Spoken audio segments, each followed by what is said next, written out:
Hey everyone, Spicy Toast Gaming here. Hope you're having a great day. Hope this video can make it a little bit better. In today's video, while I was streaming, someone asked me my thoughts on Elder Dragon and Tryndamere and kind of the patch overall, and where the champions kind of ranked, because I've been spending a lot of time playing them and testing them out at the 5 and now at the 6 stars for both of them. And so I broke down both the champions and how I'm feeling about them overall, and I thought a lot of you guys would also enjoy it. So I hope you do enjoy it, and let's get into it. How are you finding the new patch Constellation? Where do you think they land in terms of overall and regional power at like 3 stars and higher investments? So overall, I think the patch is solid. I will say normally the second patch of the event is always a little bit more of a lull compared to the first one, just because you're getting less content, or it's not as exciting since you're already doing what you were doing last month. So I'm still really enjoying the event. But yeah, it's not as crazy, not as hype, and there's not as much to do, or at least that's kind of what it feels like. Still a little bit of a lull. As far as the champions, Tryndamere, especially like 3 stars, he does feel like an old 3-star champion, where it's like, it's fine, but not crazy. So if 3-star Tryndamere released when like the game first came out, he probably would have been near the like mid bottom of like any tier lists. So he's fine, but not at all crazy. And then I think the difference between like 3-star Tryndamere and then Tryndamere like even like 5 stars isn't actually as much of a gain. A lot of the nodes you're getting for him, they're helpful, but they're not as impactful. So like your 4-star, it's a decent defensive, not bad. The extra mana, great, that's always good. Some of the bonus stars like 8 regen, all right, helpful, especially since you can like take those hits. This one, it's like, okay, extra stats is fine. Elixir of Sorcery here, also fine, but not even that big of a deal, because normally in high-end adventures, your unit is still going to die because this is only 4 health, and that's often not enough. A little bit of cost reduction for followers. Again, like, okay, that's not too bad. Hearthguard has Shadow Totem. This is good, except that this is a play effect. So that is kind of working against you because you're normally trying to go for summon effects. Also, this one is locked over here, so you either have to get the 5-star or the 6-star before you can get it. So just for Tryndamere, unfortunately, a large amount of his power is locked in the 6-star. So when you summon an ally, double its stats this round. That is really big and impactful. And then when you play Call to Arms Rally, again, very impactful. So like tons of your extra power is locked behind the 6-star. I think without this, he is definitely the worst champion in the region, at least for champions at 5 stars. Like, I would way rather be having a 5-star Ashe or a 5-star Volibear over 5-star Tryndamere. And I would say, even at 6 stars, it is going to be a little bit more of a toss-up. Like, the good thing is, it gives you a lot more extra power. So if there's an adventure you need to end relatively quickly and you need to kind of front load a lot of your damage, Tryndamere's not bad for that because you can just keep putting the pressure on by attacking multiple times in a round. Although even with that, the spell is so expensive, you generally can't play it round 1. And then if you're playing it round 2, you're not really playing anything else other than that. Yeah, I feel like 6-star Tryndamere, I think I'd rather have either Ashe or Volibear. So at the moment, I'm feeling like he's worst in the region. Because if you take a look at him, he has no draw other than this, and it's a situational draw. It's not always going to happen. Like, it normally can pull out something, but yeah, situational draw, and that's it. You have no removal. Like, you have vulnerable right here, and you have challenger right here. That's your only way to take out enemy targets. And then as far as any amount of control, you have your Frostbite right here, and you have your Frostbite from your 4-star. And Frostbite's kind of one of the weakest removal targets. So it's just, there's not a lot of options you have with him. You pretty much just have to rely on your units being able to attack and overwhelm the enemy units. But if they have any control, if they have any removal, or if they have bigger units, you're kind of just out of luck. Your scaling comes from your 2-star.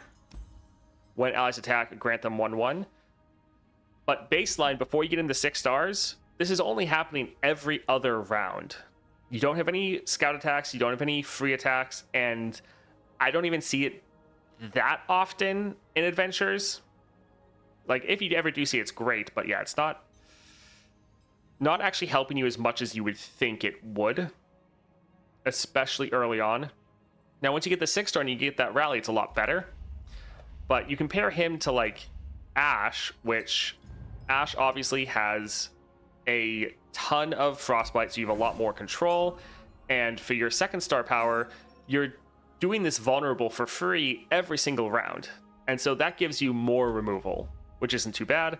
You also have more challenger units with, like, your Rhymefang Wolf, so that gives you pretty good removal.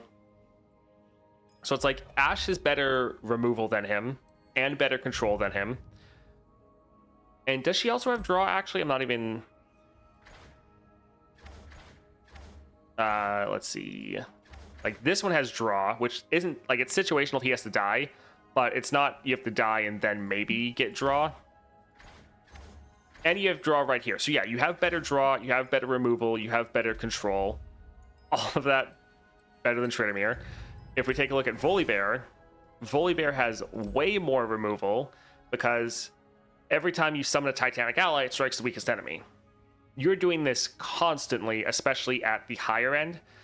So that's just constantly giving you more removal. You have Into My Sights to also help you get more removal. I know we meme on this, and it isn't really the best, but it's still constantly giving you vulnerable every single round. So that's just way better than anything Tryndamere is having as far as trying to consistently get enemy targets off the board. And then, do you actually have draw at all? Kind of forgetting offhand. Yes, you do. You have a little bit. So your Invocation of Thunder, this is just play, draw a card. So that's really good. Strike, draw 1. So that is something you can really play around. When I'm summoned, draw a 5+ power unit. So yeah, Volibear, you have way more draw. You have way more removal. And your control can act as removal. And Flash Freeze can also count, like, you have this for frostbiting, you have this for frostbiting. I just feel like all the other targets, or all the other Freljord, they have so many more options in their kit to handle with different scenarios. Tryndamere is unfortunately very one-note in his approach, and he does have a lot of weaknesses or drawbacks, which is a bit sad. So as far as how Tryndamere is feeling overall, like, he is fun to play. He has a fun gimmick, and he feels fairly unique. Like, trying to pull out your units from your call to arms, I think that is fun. So I'm not saying he's a bad champion, but as far as his regional rankings, pretty much at every point down the progression path, I think both Ash and Volibear are better than him. So there is that. If we take a look at Elder Dragon now, so we have Aatrox, Fiddlesticks, Evelynn, and Nico. I think Fiddlesticks is, like, one of the best in the game. So Fiddlesticks at his 6-star, obviously I'm going to say is better. But after that, Elder Dragon's feeling pretty good. Now, I think Evelynn still is going to be able to edge him out with the amount of control, because you can go for your Tempest, whatever, the Yasuo Relic, where every single round she can just stun the entire enemy board. And every time you're doing that, you're also scaling up all of your units. So I think Evelynn is going to be able to beat him out. And since they've upgraded Evelynn, they've kind of fixed some of her biggest issues, where you pretty much have guaranteed draw to get her at the start of the game. So it's not like you have your biggest weakness now where you don't draw Evelynn anymore. So I think she's probably a little bit better overall, especially in more situations. Because Elder Dragon, you don't really have that same level of control. But I think Elder Dragon compared to Aatrox and Nico, I think I'm going to give it to Elder Dragon. Your units are bigger and seem to be better than Aatrox. You're also playing your units earlier. And you also just have such a very strong finisher. Like, Aatrox finisher is good as well. But Aatrox just still feels more like a feast or famine champion. Either you are overwhelming the enemy, you're having all your big units, and you just kind of dominate. But if the enemy takes out any of your units, you kind of have a bad day. Yeah, so far I'm liking Elder Dragon. I would say he's probably better than Aatrox or Nico. Probably would give the advantage to Fiddlesticks and Evelyn. So he's probably right in the middle there, but he's feeling great so far. So yeah, overall, that's how I'm feeling about both the champions at the moment. Hope you enjoyed that video. If you did, a like and subscribe is greatly appreciated, and I hope you have a great rest of your day.